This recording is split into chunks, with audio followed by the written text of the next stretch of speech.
Hey guys, this is Beck with Rise and Shine Action, and I wanted to give you a quick tutorial on the latest set that we have. This is the Bokeh-licious set, and I think that you guys are going to love it. So here are a few things that you need to know. The first is that this particular action, the Bokeh-licious action itself, works best on a certain type of photo where you don't have any full-length body shots. And the reason for that is because you're going to be using the blur tool, and it's going to be difficult for you to decide where the focal plane starts and ends. So this action is best suited for portraits or something where you don't have the full body of your subject in the image. Let's come over here. So this is the straight out of the camera image, and I'm going to take you through the steps that I went through. This could be a very potentially lengthy process, so I'm just going to talk you guys through what I did. The first thing I did was not an action at all. It was actually a basic levels adjustment, and I used the white eyedropper over here on the crown to adjust my levels.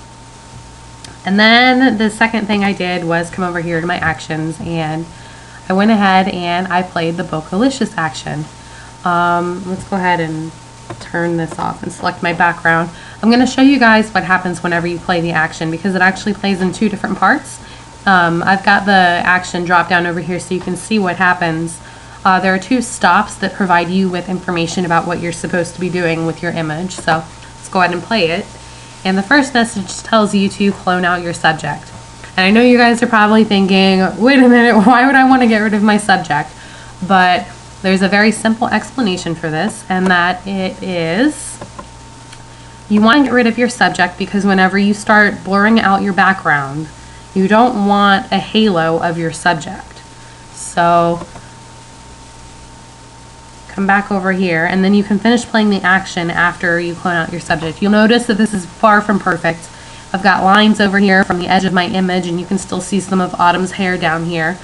As long as you get a basic cloning done, you should be good to go. So let's finish playing it, and you'll notice that your subject comes back. So this message tells you to brush the blur onto your background, use a black brush. I prefer using a hard brush on the parts that are not touching your subject. And then use a soft brush whenever you're coming in a little bit closer. You can adjust your opacities accordingly to make sure that it looks the way you want it to. So I'm going to come back over here to snapshot 3. So this is whenever we clone it out. And this is what happens whenever you brush the blur onto your background. I'm getting tongue-tied over here. So you'll notice that if I zoom in really close, you can kind of see the edges right here.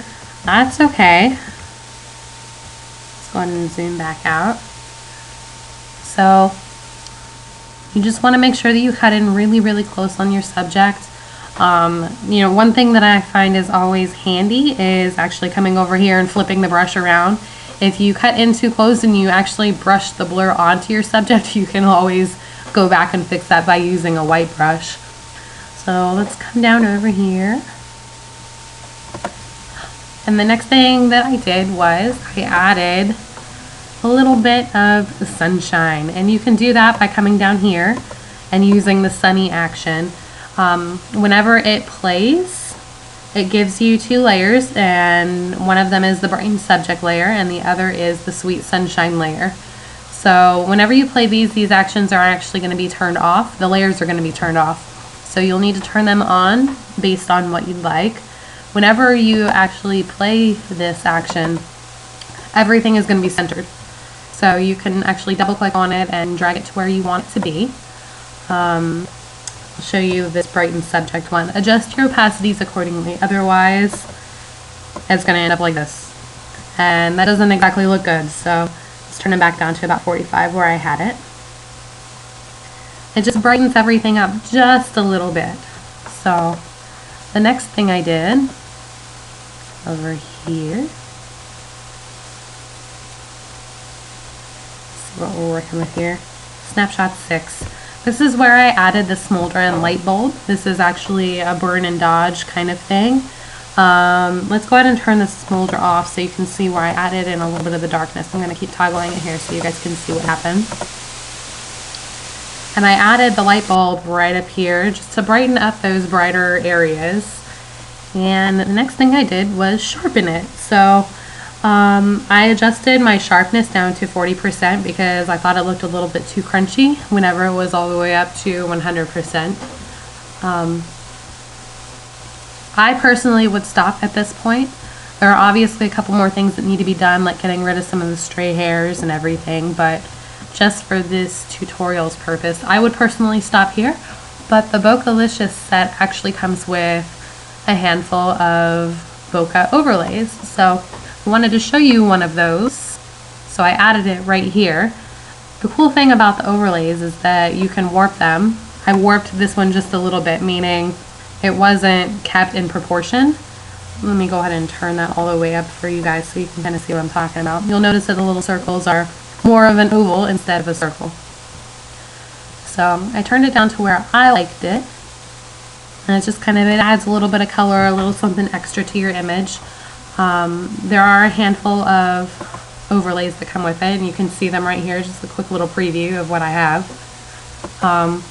And you just treat it like you would any other overlay. You drop it on your image, adjust your opacity and your blending mode.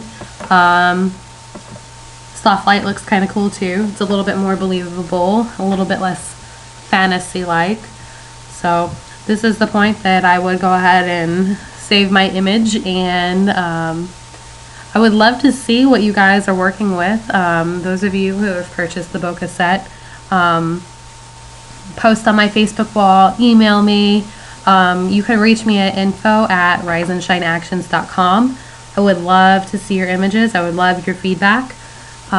This action set handles some basic editing functions, which I think are probably underused in a lot of cases. I think that people try and get so fancy sometimes that they forget what a little bit of burning or dodging can do for your image. This is definitely not meant to replace something that you can do in camera with your depth of field, but it's more or less just a creative edit, a little something extra, a helping hand, if you will. So I hope you guys have enjoyed the tutorial. I hope that you learned something. If you have any questions, or if you guys need a little bit of extra help, please feel free to get in touch with me. I would love to hear from you guys.